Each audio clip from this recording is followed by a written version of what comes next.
حميم تنزيل الكتاب من الله العزيز الحكيم ما خلقنا السماوات والأرض وما بينهما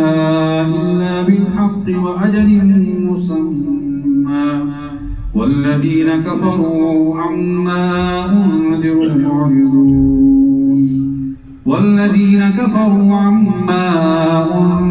معرضون قل أرأيتم ما تدعون من دون الله أروني ماذا خلقوا من الأرض أم لهم شرك في السماوات ائتوني بكتاب من قبل هذا أو أثارة من علم إن كنتم صادقين ومن أضل ممن يدعو من دون الله من لا يستجيب له إلى يوم القيامة وهم عن دعائهم غافلون وإذا حشر الناس كانوا لهم أعداء وكانوا بعبادتهم كافرين وإذا تتلى عليهم آياتنا بينات قال الذين كفروا للحق لما جاءهم هذا سحر مبين أم يقولون افتراه قل إن افتريته فلا تملكون لي من الله شيئا هو أعلم بما تفيضون فيه كفى به شهيدا بيني وبينكم وهو الغفور الرحيم قل ما كنت بدعا من الرسل وما أدري ما يفعل بي ولا بكم إن أتبع إلا ما يوحى إلي وما أنا إلا نذير مبين قل أرأيتم إن كان من عند الله وكفرتم به وشهد شاهد من بني إسرائيل على مثله فآمن واستكبرتم إن الله لا يهدي القوم الظالمين وقال الذين كفروا للذين آمنوا لو كان خيرا ما سبقونا إليه وإذ لم يهتدوا به فسيقولون هذا إفك قديم ومن قبله كتاب موسى إماما ورحمة وهذا كتاب مصدق لسانا عربيا لينذر الذين ظلموا وبشرى للمحسنين إن الذين قالوا ربنا الله ثم استقاموا فلا خوف عليهم ولا هم يحزنون أولئك أصحاب الجنة خالدين فيها جزاء بما كانوا يعملون ووصينا الإنسان بوالديه إحسانا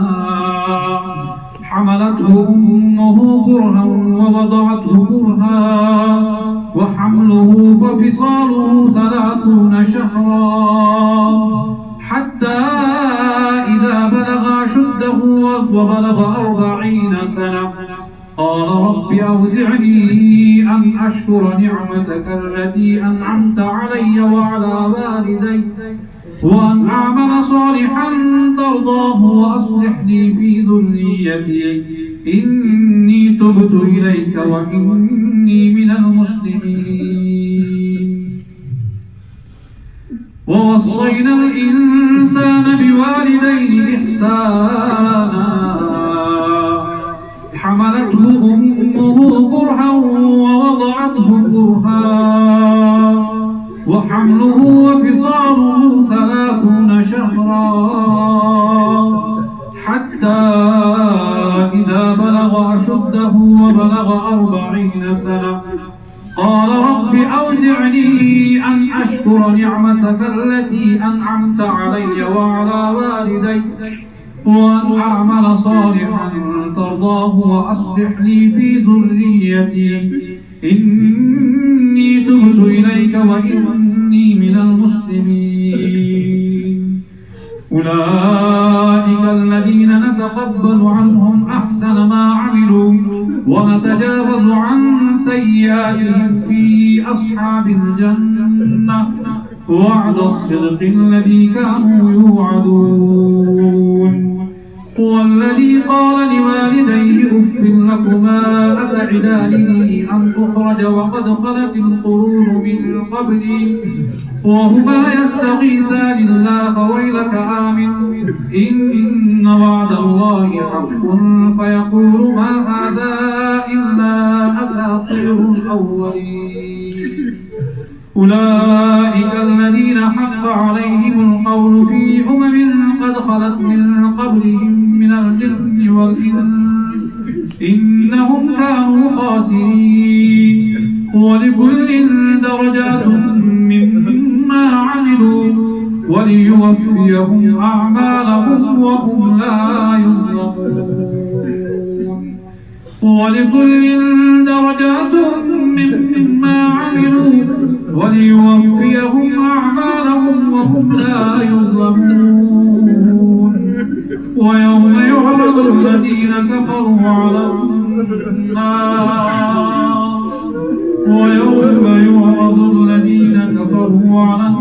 النار أذهبتم طيباتكم في حياتكم الدنيا واستمتعتم بها فاليوم تجزون عذاب الهون بما كنتم تستكبرون في الأرض بغير الحق وبما كنتم تفسقون. واذكر أخا عاد إذ أنذر قومه بالأحقاف وقد خلت النذر من بين يديه ومن خلفه ألا تعبدوا إلا الله إني أخاف عليكم عذاب يوم عظيم. قالوا أجئتنا لتأفكنا عن آلهتنا فأتنا بما تعدنا إن كنت من الصادقين. قال إنما العلم عند الله وأبلغكم ما أرسلت به ولكني أراكم قوما تجهلون. فلما رأوه عارضا مستقبل أوديتهم قالوا هذا عارض ممطرنا بل هو ما استعجلتم به ريح فيها عذاب أليم تدمر كل شيء بأمر ربها فأصبحوا لا يرى إلا مساكنهم كذلك نجزي القوم المجرمين. ولقد مكناهم في ماء مكناكم فيه وجعلنا لهم سمعهم وأبصارهم وأفئدة فما أغنى عنهم سمعهم ولا أبصارهم ولا أفئدتهم من شيء إذ كانوا يجحدون بآيات الله وحاق بهم ما كانوا به يستهزئون.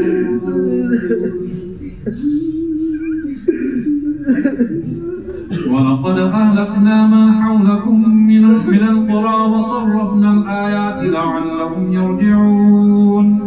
فلولا نصرهم الذين اتخذوا من دونه قربانا آلهة بل ضلوا عنهم وذلك إفكهم وما كانوا يفترون. وإذ صرفنا إليك نفرا من الجن يستمعون القرآن فلما حضروه قالوا أنصتوا فلما قضي ولوا إلى قومهم منذرين. قالوا يا قومنا إنا سمعنا كتابا أنزل من بعد موسى مصدقا لما بين يديه يهدي إلى الحق وإلى طريق مستقيم. يا قومنا أجيبوا داعي الله وآمنوا به يغفر لكم من ذنوبكم ويجركم من عذاب أليم. ومن لا يجب داعي الله فليس بمعجز في الأرض وليس له من دونه أولياء أولئك في ضلال مبين.